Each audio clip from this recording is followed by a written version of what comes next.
Hi friends, இன்னைக்கு கொஞ்சம் ஃப்ரீயாக இருக்கேன். சரி, ஃப்ரிட்ஜ் எல்லாம் க்ளீன் பண்ணி வச்சிடலாம் அப்படின்னு சொல்லிட்டு இன்றைக்கி ஃப்ரிட்ஜு தான் க்ளீன் பண்ண போகிறேன். ஃப்ரிட்ஜு க்ளீன் பண்ணியுமே வந்து ரொம்ப நாள் ஆயிடுச்சு. சரி, இன்னைக்கு க்ளீன் பண்ணிடலாம் அப்படின்ட்டு தான் க்ளீன் பண்ண போகிறேன். நான் க்ளீன் பண்ணுறதுக்கு முன்னாடி எல்லா பொருளையும் ஃபஸ்ட்டு எடுத்து வச்சிட்டேன். கொஞ்சம் தூசியாக தான் இருந்தது, அதனால் எல்லா பொருளையும் ஃபஸ்ட்டு எடுத்து வச்சிட்டேன். ஆனால் அந்த ஃப்ரிட்ஜில் உள்ள ட்ரே, கண்ணாடி அது எதுவுமே நான் கழட்டலை. அது வந்து போன மாதம் தான் நான் எல்லாத்தையுமே கழட்டி க்ளீன் பண்ணேன். இந்த வாட்டி வெறுமையாக வந்து துணியை மட்டும் வச்சு தொடச்சிடலாம் அப்படின்னு சொல்லிட்டு நான் அந்த ட்ரே அதை எதுவுமே நான் கழட்டலை. ஃப்ரிட்ஜை க்ளீன் பண்ணுறதுக்கு முன்னாடி எப்போயுமே வந்து நீங்கள் ஃப்ரிட்ஜை ஆஃப் பண்ணிவிட்டு க்ளீன் பண்ணுங்கள்.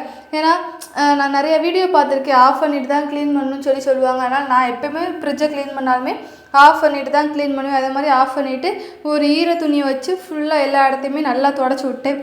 அந்த மூளையில் எங்கெங்கெல்லாம் அழுக்கு இருக்கோ அந்த இடத்துலலாம் நல்லா தொடச்சி விட்டு, நீங்கள் அந்த ஈர துணியில் லெமனு, உப்பு இந்த மாதிரி ஏதாவது சேர்த்து கூட நீங்கள் வந்து துடைக்கலாம். நான் வந்து இன்றைக்கி வந்து நார்மலாக ஈர துணி வச்சு மட்டும்தான் துடைச்சேன்.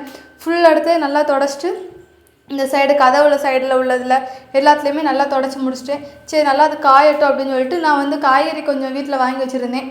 அது எல்லாமே வந்து அந்த பாக்ஸில் அந்த பாக்ஸையும் கழுவி அந்த பாக்ஸை ஃபுல்லாக நல்லா தொடச்சிட்டு அந்த பாக்ஸில் எந்தெந்த காய்கறிலாம் எந்த டப்பாவில் போடணுங்கிறத பார்த்து அந்தந்த டப்பாவில் போட்டு வச்சுட்டு நான் ஃப்ரிட்ஜை ஃபுல்லாக கொஞ்ச நேரம் நல்லா காயட்டும்னு ஓப்பனில் விட்டுருவேன்.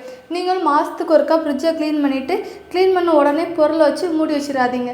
க்ளீன் பண்ணுற அன்றைக்கே ஒரு கொஞ்ச நேரம் வந்து ஃப்ரிட்ஜை வந்து ஓப்பனில் வச்சுருங்க. ஏன்னா நம்ம எல்லாத்தையுமே ஃப்ரிட்ஜில் தான் வைக்க, ஏதாவது ஸ்மெல் அடிக்கும். அதனால் வந்து ஃப்ரிட்ஜை வந்து கொஞ்ச நேரம் ஓப்பனில் வச்சுருங்க. நான் வந்து தொடச்சிட்டேன் அப்படின்னா அன்றைக்கி சாயந்தரம் வரைக்கும் ஃப்ரிட்ஜ் ஓடவே ஓடாது.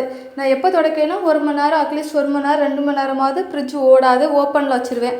அப்புறமாட்டி நான் எல்லாமே அந்த டப்பாவில் போட்டு எனக்கு எப்படி வேணும் ஃபஸ்ட்டு அந்த டப்பாயை ஃபுல்லாக ஃப்ரிட்ஜில் அங்கங்கே எடுத்து வச்சுருவேன். அப்புறமாட்டி எனக்கு எந்த இடத்துல வேணுங்கிறத பார்த்து வச்சுக்கிடுவேன். ஃபஸ்ட்டு ட்ரேயில் வந்து எப்பயுமே வந்து கருவேப்பிலை, கொத்தமல்லி இலை, பச்சை மிளகாய், இஞ்சி இதை மட்டும் தான் வச்சுருப்பேன். 2வது இதில் காய்கறி வந்து அந்த டப்பாவில் தான் போட்டு வச்சுருக்கேன், அந்த டப்பாயை வச்சுக்கிடுவேன். அடுத்த ட்ரேயில் வந்து தக்காளி, மாவு ஆட்டி வச்சுருந்தோன்னா அந்த பாத்திரத்தை வைக்கிறதுக்காக நான் கீழ் ட்ரேயில் அது மட்டும் வச்சுக்குவேன். அப்புறமாட்டி காய்கறி போட்டு வைக்கிற ஒரு பேஸ்கெட் மாதிரி கொடுத்துருப்பாங்க, அதில் வந்து முட்டைக்கோசு, காலிஃப்ளவர் வாங்கி வச்சுருந்தேன்னா அதில் வச்சுக்குவேன். சைடு வந்துட்டு சாஸு, இஞ்சி பூண்டு பேஸ்ட்டு, ஜூஸ் இந்த மாதிரி ஐட்டத்தை வந்து சைடு வச்சுக்கிடுவேன். எல்லாத்தையும் எடுத்து வச்சு முடிச்சதுக்கப்புறம் வீட்டில் 7up இருந்தது. சரி, கொஞ்சம் குடிக்கலாம் அப்படின்னு சொல்லி குடிச்சிட்டு இருந்தேன். என் ஹஸ்பண்ட் வந்துட்டு என்ன 7up குடிச்சிட்டு இருக்கீங்க, ரொம்ப வேலை பார்த்துட்டீங்களா மேடம் அப்படின்னு சொல்லிட்டு கிண்டல் பண்ணிகிட்டே இருந்தார். அதெல்லாம் காதில் வாங்காமல் நான் எல்லா வேலையும் டக்கு டக்குன்னு முடிச்சிட்டேன்.